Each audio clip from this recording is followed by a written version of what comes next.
ko lang ng video. So, paisip na lang ako na baka sa hospital na ako dumiretso kasi ang pagod talaga. Ligo na lang ako sa bahay tapos taping na. Saan yung shoot nyo? Nueva Ecija. So, kamusta? Parang naman na-curious ka masyado dun sa naiyak ka dahil sobrang dami ng Dora. I mean, di ba? Oo, naging highlight rin yung Dora. Pero di ba? isa talaga yung nagpagising sa akin na bigla ko nawala sa character. Napikon ka ba, honestly? Nung una? Oo, parang gano'n. Ano reaction mo? Hindi mo napigong kay Kuya Mon. Hindi mo napigong kay Kuya Mon. Napigong ako sa sarili ko na abot ako yung trabaho ng ganito. Nawala yung character ko talaga at that moment. Pero yung naramdaman ko, narinig ko, si Kuya Mon nagda-dialogue sa akin, narinig ko may umiiyak sa paligid. Binalik ko lang din. Tapos yung nilabas ko lang din yung pressure nga doon nga sa iyak ko na. Hindi naman ako pinapayak ng director. Actually, second day, third day ko pa lang nun. Pero nakatulong po sa akin yun para na ma-establish na ikaw nga si Father Ruel kung nandito ka. I mean, bago nagsimula, hindi mo in-expect na ganun kadami. Anong reaction after na ng eksena? Nag-sorry ba sa'yo si Mon? May ganun. Bago kasi mangyari din yung pelikula, expect ko na magiging madugo. Pero hindi ko expect na magiging matatawa yung sarili ko. Hindi ko expect na abot sa mas natutulog yung puso ko at that moment pag nag-shooting. Si Kuya Mon naman, sa totoo lang, nag-thank you po ako Kuya Mon. Nag-thank you kami sa Isitesa kasi yung nga, Monconfiado na yun. Ako, gusto ko, sabi ko lagi pag nakakasama ko siya sa event, Kuya Mon, sana magka-work tayo kahit ano lang, saglit lang. Pero ngayon, kami pa yung talagang main.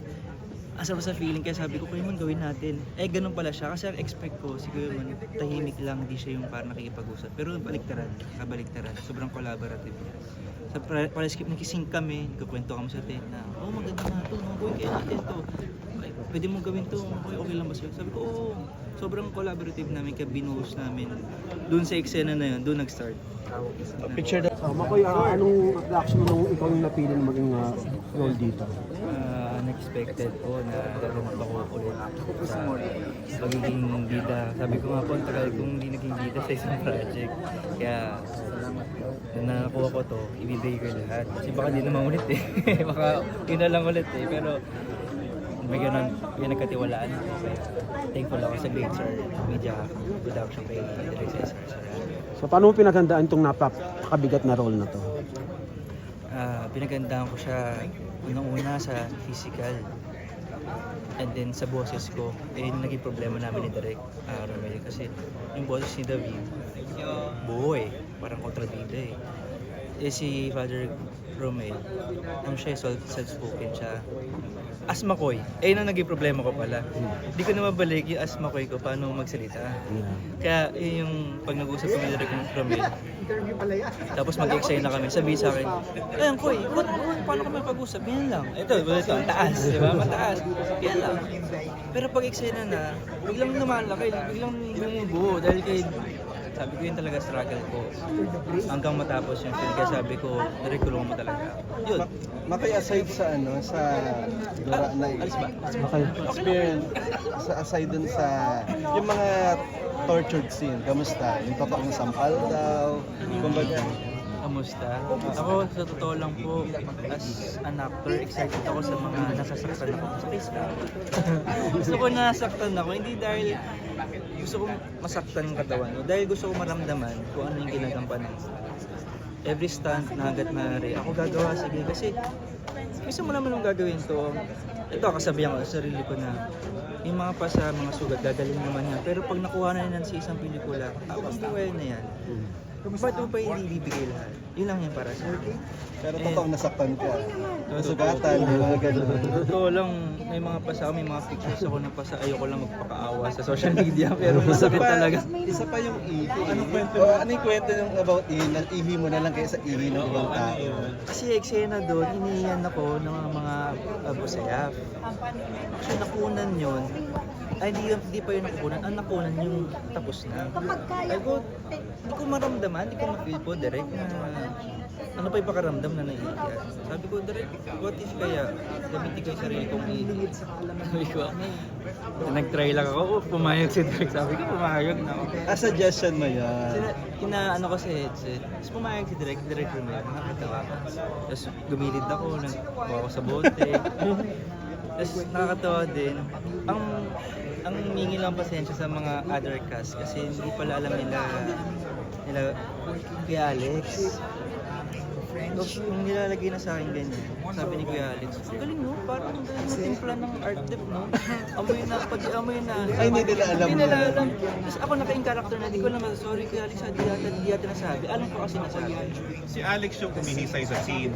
Hindi po, yung mga busaya. Kumbaga, ano lang, tauhan ko ng mga... Pero amoy talaga. Kasi, Kasi, actually may t-shirt yun, pinapirma pa sa akin ng mga ano eh. Gusto mo lang maramdaman. Gusto ko ba talaga maramdaman? Kasi, hindi naman din talaga karaniwan na gagawa sa isang torture.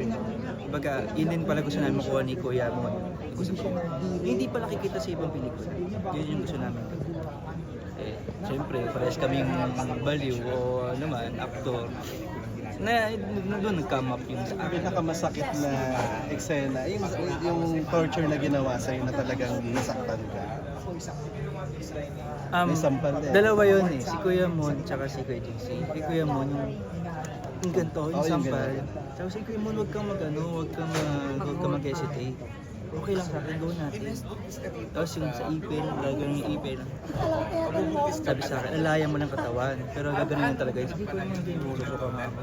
Si Kuya JC naman, meron kami eksena na nakaganon ako sa, parang si Christ, ganyan, nakaganon sa kahoy. Tinutulak niya ako kasi nakatali. Kasi lahat to nakatali. And then hubara niya ako, sugatan niya ako ganyan. Doon, yung masakit sa akin doon, ang dami kasing shot. Nakadapal ako the whole time sa sahig kasi hindi ako pwedeng gumalaw, maiiba yung posisyon ng putik-pitik. After nun, halos nagdudugo na yung kamay ko. Dahil sobrang ipit ng tali.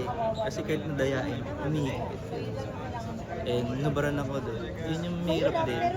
Nagpapayat ako. Hirap. Puyat lang ako. Nagpapayat pa ako. Ang hirap. Pero, So, nag-workout ka rin? hindi nga po nag-workout. Nagpatuyo ako talaga sa pinakamakakaya ko. Sabi ko nga kanina, baka hospital na ako didiretso na ito kasi hindi pa ako makain.